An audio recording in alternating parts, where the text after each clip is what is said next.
Hola, ya arrancamos con el capítulo 21. La entrada triunfal en Jerusalén. Cuando se acercaban a Jerusalén y llegaron a Betfagé, al monte de los olivos, Jesús envió a 2 de sus discípulos y les dijo: vayan a la aldea que tienen ante ustedes, allí encontrarán una burra atada junto con un burrito.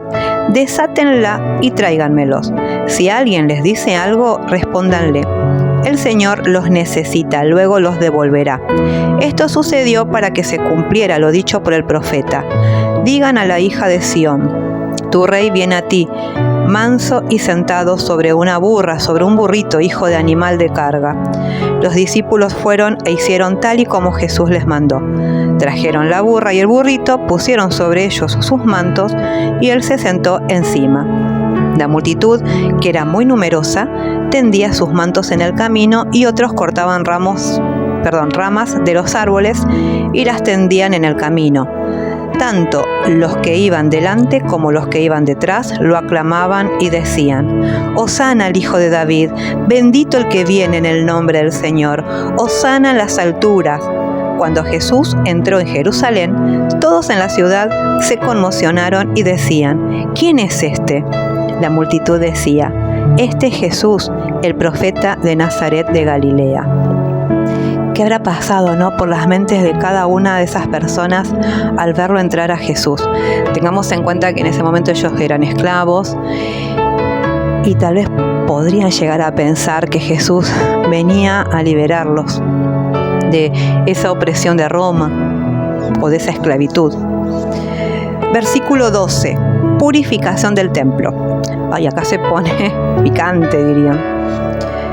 Al entrar Jesús en el templo de Dios, expulsó de allí a todos los que vendían y compraban en el templo y volcó las mesas de los cambistas y las sillas de los que vendían palomas. Y les dijo: está escrito: mi casa será llamada casa de oración, pero ustedes han hecho de ella una cueva de ladrones. Mientras Jesús estaba en el templo, algunos ciegos y cojos se acercaron y él los sanó. Pero al ver las cosas maravillosas que hacía y que los muchachos lo aclamaban en el templo y decían: Hosana al Hijo de David, los principales sacerdotes y los escribas se indignaron. Y le dijeron: ¿oyes lo que estos dicen? Y Jesús les dijo: lo oigo. ¿Acaso ustedes nunca leyeron: de la boca de los niños y de los que maman perfeccionaste la alabanza? Y dejándolos, se fue de la ciudad a Betania, donde pasó la noche. Qué importante ese celo que sentía el Señor con respecto al templo. Lo habían convertido, como dice, en una cueva de ladrones. Lo usaban para ventas, cambios. Creo que es la única vez que lo leo al Señor así enojado de esa manera, y con razón. Es increíble ver cómo las personas que tenían que dirigir el templo del Señor, que tiene que ser un lugar santo, sagrado, donde compartir enseñanzas, palabra de Dios, habían permitido esto. Versículo 18. La higuera estéril. Cuando Jesús volvió a la ciudad por la mañana, tuvo hambre.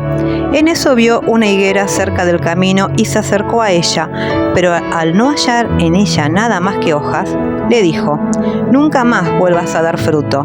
Y al instante la higuera se secó. Cuando los discípulos vieron esto, decían asombrados: ¿cómo es que la higuera se secó tan pronto? Jesús les respondió: de cierto les digo que si ustedes tuvieran fe y no dudaran, no solo harían esto a la higuera, sino que a este monte le dirían: quítate de ahí y échate en el mar, y así se haría. Si ustedes creen, todo lo que pidan en oración lo recibirán. Con todo lo que habían vivido los discípulos al lado de Jesús, se seguían asombrando. Que no perdamos esa capacidad de asombro, que no hagamos de lo santo algo natural y normal.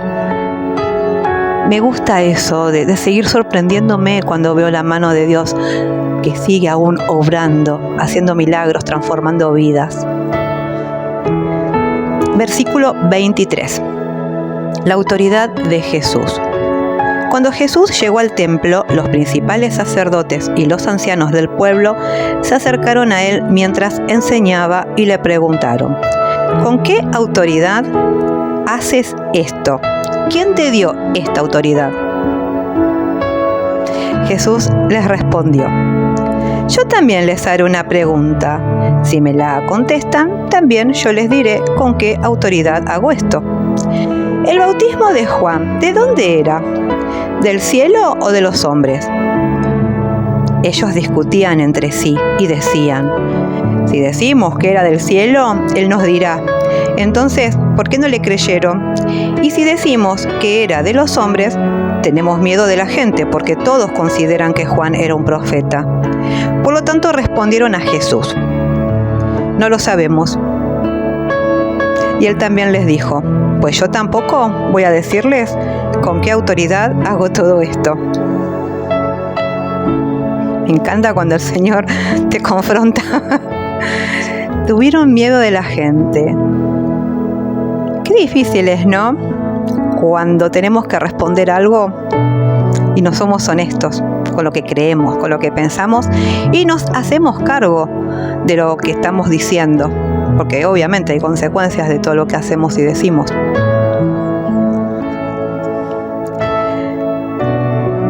Versículo 28. Parábola de los dos hijos. Jesús les preguntó: ¿qué les parece? Un hombre tenía 2 hijos y se acercó al primero y le pidió: hijo, ve hoy a trabajar en mi viña. El primero le respondió: no quiero. Pero después se arrepintió y fue. Luego se acercó al otro hijo y le pidió lo mismo. Este le respondió: sí, señor, ya voy. Pero no fue.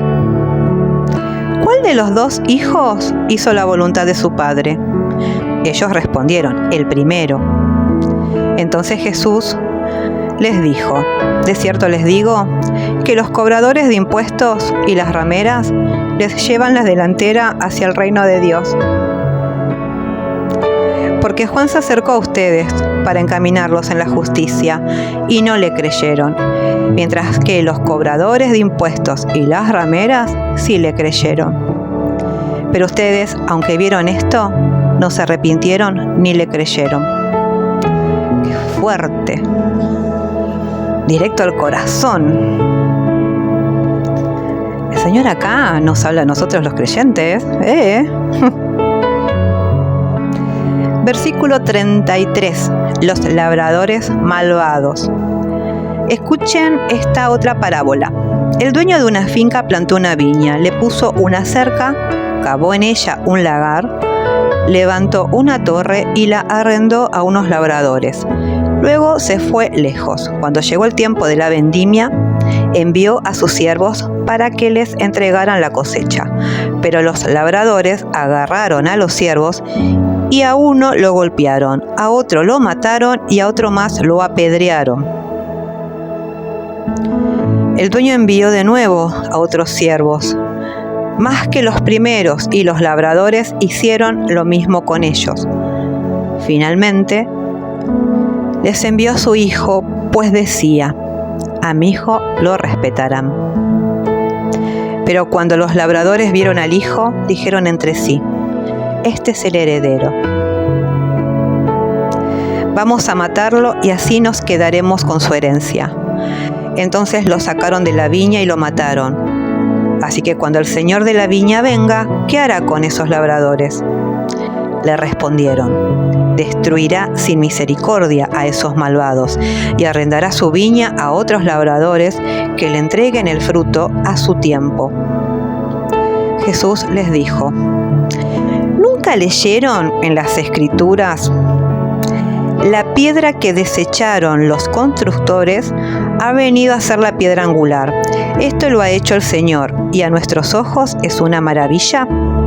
Por tanto, les digo que el reino de Dios les será quitado a ustedes para dárselo a gente que produzca los frutos que debe dar. el que caiga sobre esta piedra será quebrantado, y aquel sobre quien ella caiga quedará desmenuzado. Cuando los principales sacerdotes y los fariseos oyeron sus parábolas, entendieron que hablaba de ellos. Entonces quisieron aprender a Jesús, pero tuvieron miedo porque la gente lo consideraba un profeta. Caer sobre la piedra de Jesús, ¿no? Sobre esa piedra angular, es lo mejor que me pudo haber pasado. Me despedazó, me desmenuzó, sacó todo lo que estaba en putrefacción en mí y empezó a generar una nueva persona. Todavía sigue trabajando el Señor en mí, lógicamente, pero es cierto que duele, lastima.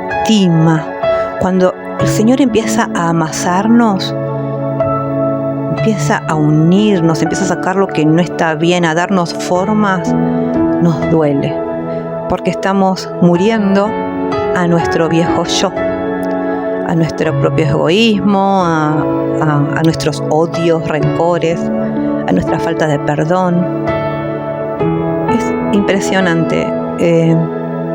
Una vez, estando muy mal, le dije, por situaciones, le dije, quiero caer sobre vos y romperme en 1000 pedazos y que vos vuelvas a armarme. Y gracias a que Él nunca se rindió conmigo, aquí sigo, firme. Así que ruego al Señor que esta palabra también te confronte y te lleve a una búsqueda muy, muy intensa y muy personal, y que puedas romperte sobre esa piedra angular para que Él vuelva otra vez a armarte, fortalecerte, y que los sueños que Él depositó en tu corazón los puedas cumplir siempre con su ayuda. Hasta acá llegamos y nos vemos en el próximo video. Que Dios los bendiga a todos.